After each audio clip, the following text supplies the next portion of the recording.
Welcome to Module 8, the final module in our Climate Adaptation and Resilience Training Programme. This training programme has been funded by Food and Drink Wales and is designed to help Welsh food and drink manufacturers prepare for and adapt to the impacts of climate change.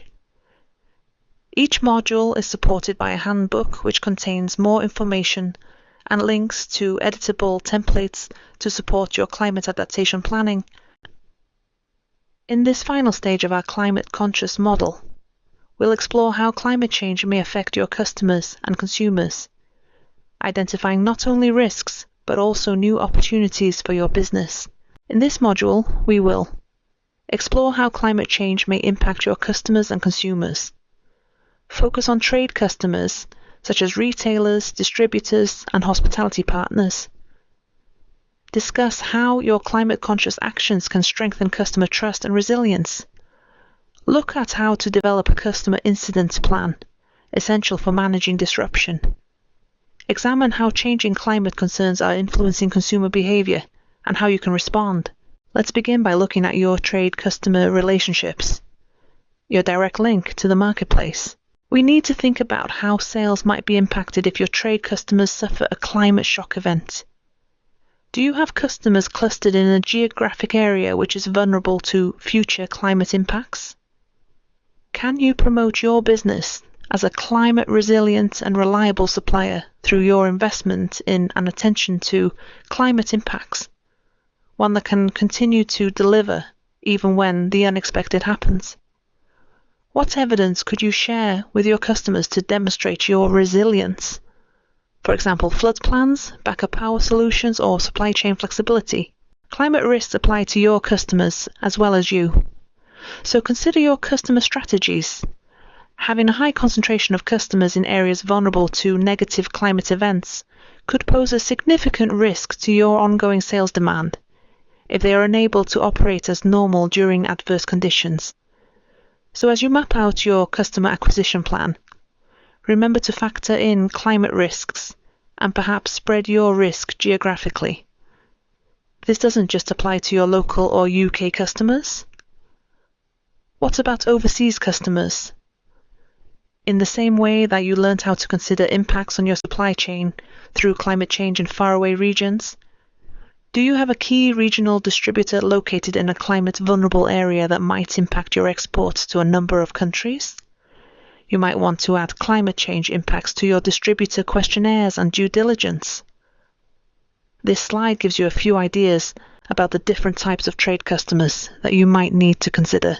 We shared this graph in Module 5 when we looked at supply chains, and as we've just noted, this is equally applicable to your trade customers.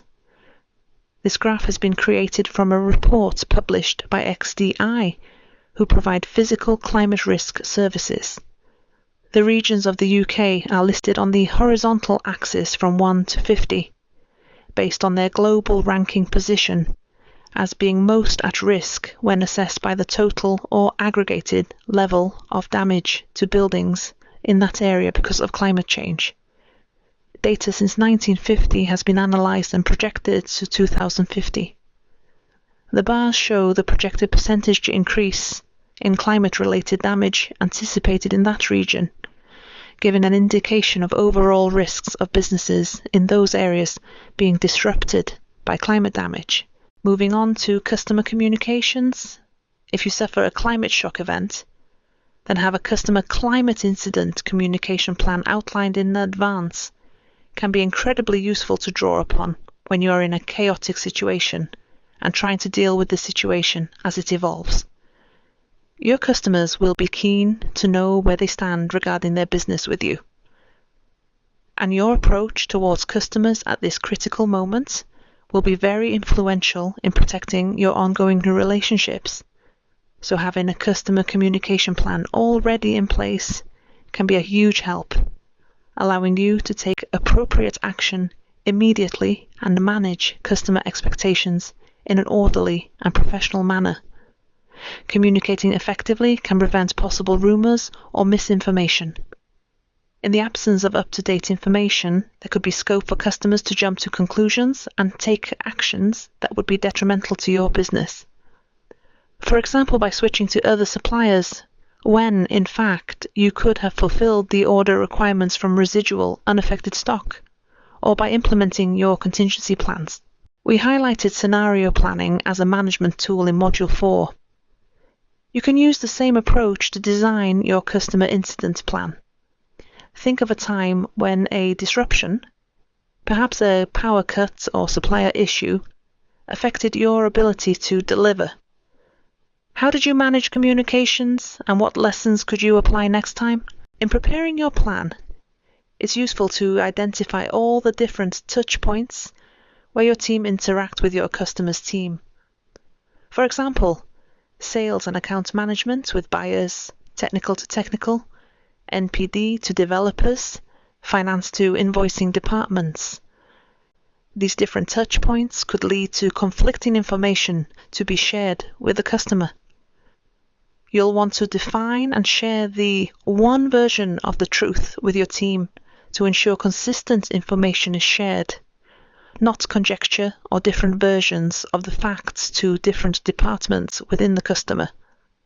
Everyone in your team needs to be clear about their individual roles and responsibilities, and the management team will have a clear picture of who needs information and how it will be communicated. Your plan should include templates into which you can insert the coherent messages you need to deliver, details of the people who need to receive and understand those messages, nominated team members who are accountable for managing the customer relationships. Practice your communication flow as part of a team exercise. Simulate a climate event and rehearse your responses. You will find this step-by-step plan in the accompanying Module 8 workbook, along with a link to an editable template that might help you with the planning process.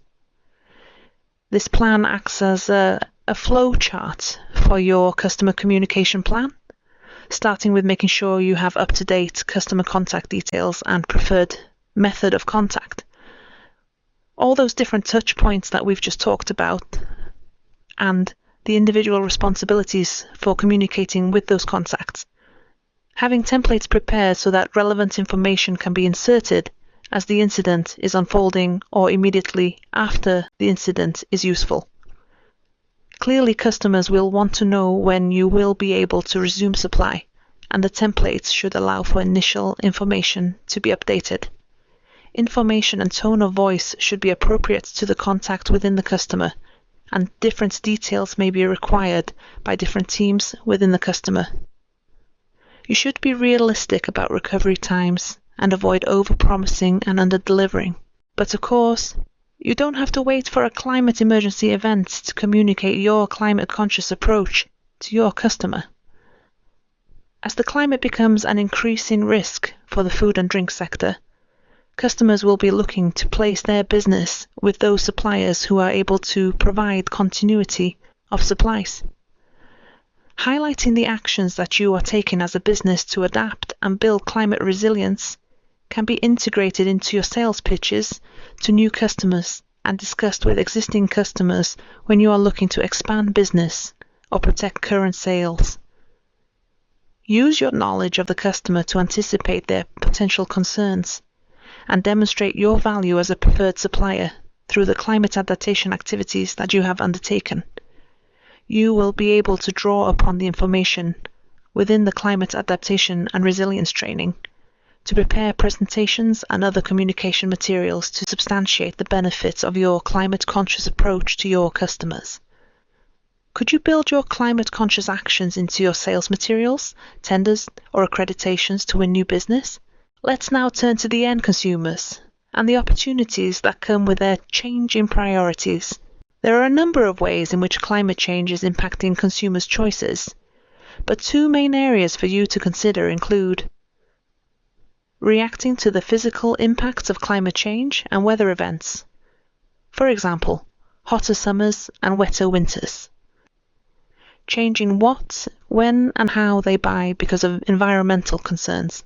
There is plenty of evidence showing that seasons are shifting, and this shift could have implications for your consumers and customers.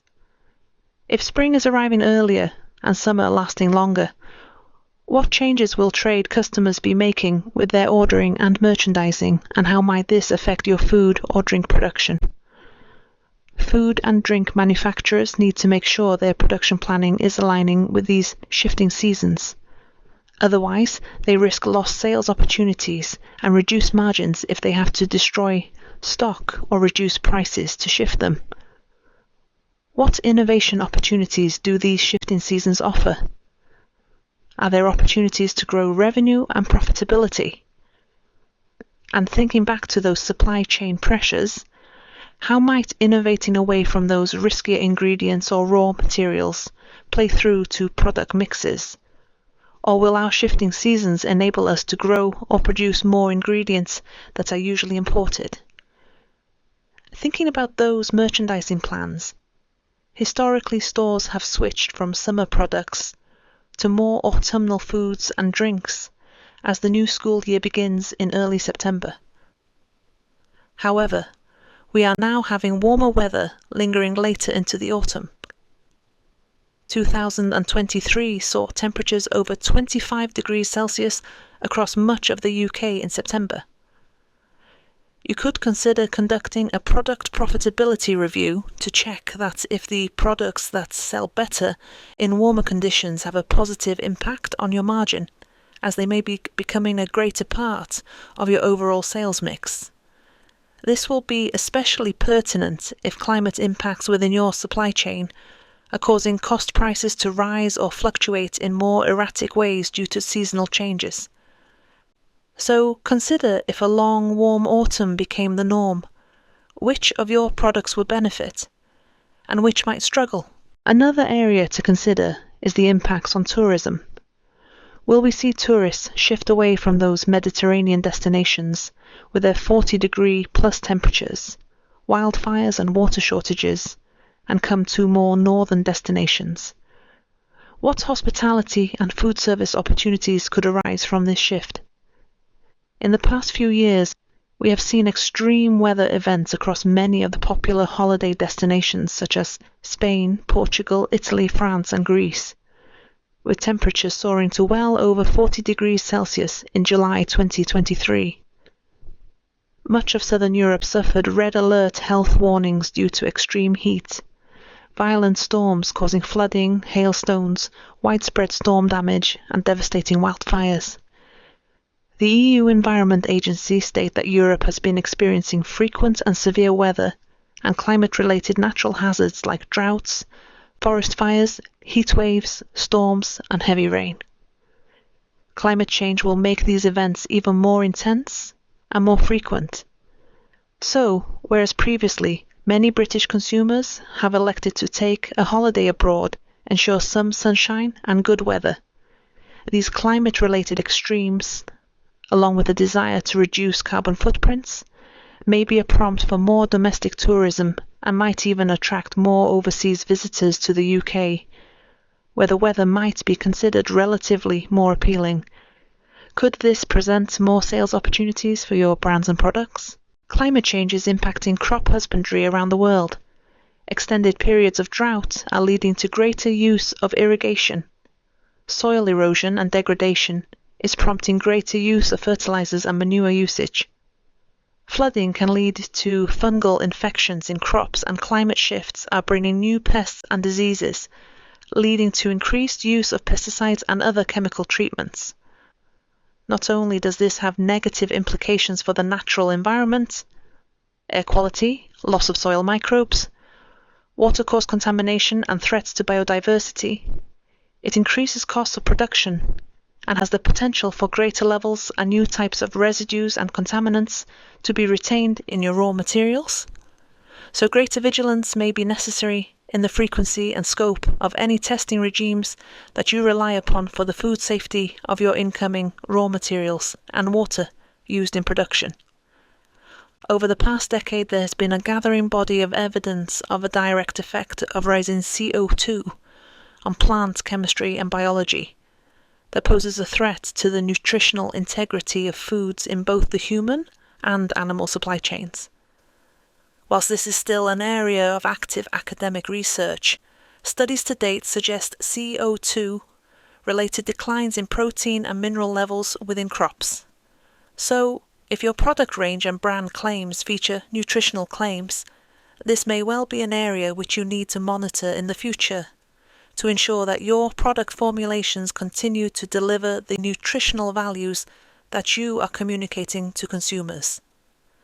No food and drink business ever wants to put consumer health at risk or be involved in an expensive and reputationally damaging product recall. So adapting your internal monitoring and verification protocols in the light of climate change risks such as these can be a very worthwhile investment. Equally, if nutrition levels in staple food crops continue to dwindle, this may present opportunities for fortified products or alternative ingredients which enhance nutrition. Opportunities to evolve your products or innovate new launches are primarily arising because consumers are adapting their purchasing behaviors in response to their concerns about climate change.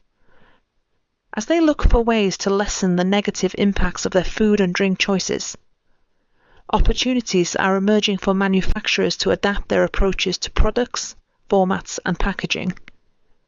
Euromonitor's 2023 survey of over 1,000 UK consumers showed that 59% agreed or strongly agreed that they were worried about climate change, with the same number declaring that they try to have a positive impact on the environment through my everyday actions. The survey also revealed that UK consumers are more likely than the global average to recycle items, seek to reduce food waste, use less water, and equally are keen to reduce plastics use and reduce their carbon emissions. A further Euromonitor survey, published in December 2023, highlighted that consumers are looking for affordable sustainability and concluded that currently between 20% and 25% of European consumers, who they call green spenders, were willing to pay more for sustainable products, with the ratio lowest in Gen Z, who have strong climate concerns but lower income levels, and stronger in older consumers, peaking with millennials. Taking a deep dive into what motivates so-called green spenders in the UK, we can see that some attributes generate a greater willingness to pay a premium than others. Similarly, recent research conducted globally by EY shows that consumers are looking to companies to help them play their part in mitigating climate change, with UK consumers particularly focused on food waste and packaging issues.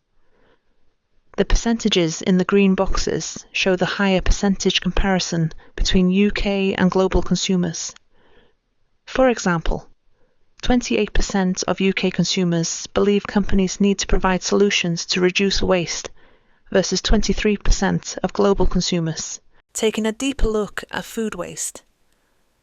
In November 2023, WRAP released a report highlighting that 10.7 million tonnes of food produced in the UK is wasted.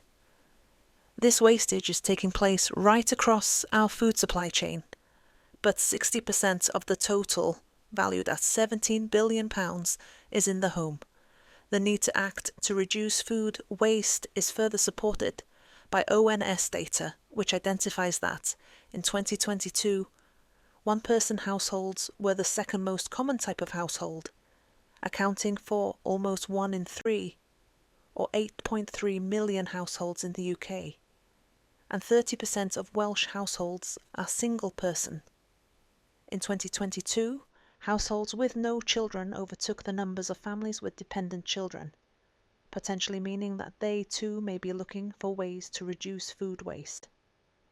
How could your business reduce consumer food waste through product design or packaging innovation?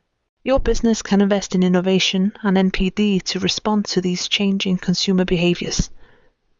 The Food and Drink Wales Insights programme provides excellent data on consumer trends, a great tool for developing your climate-conscious NPD strategy. In Module 5, we looked at horizon scanning in some detail and in the context of supply chain management. This is also pertinent to understanding how your current consumers may be adapting their shopping or eating out behaviours and how you might target new customer segments to grow your sales and profits. Your innovation plans could also include sourcing climate-adapted crops or innovating away from climate-vulnerable ingredients. Remember to keep your claims accurate and transparent. Greenwashing can quickly undo consumer trust. So, take a moment to consider how you might innovate to reduce the food waste associated with your products. Do you know how your products are actually used and whether they contribute to waste? Could you gather consumer feedback to design more climate-friendly products? As we're coming to the end of this module, let's recap on what we've covered. We've looked at how climate change and events may impact your customers and consumers. We've considered climate impacts on your trade customers and how your climate resilient approach may help your customer relationships.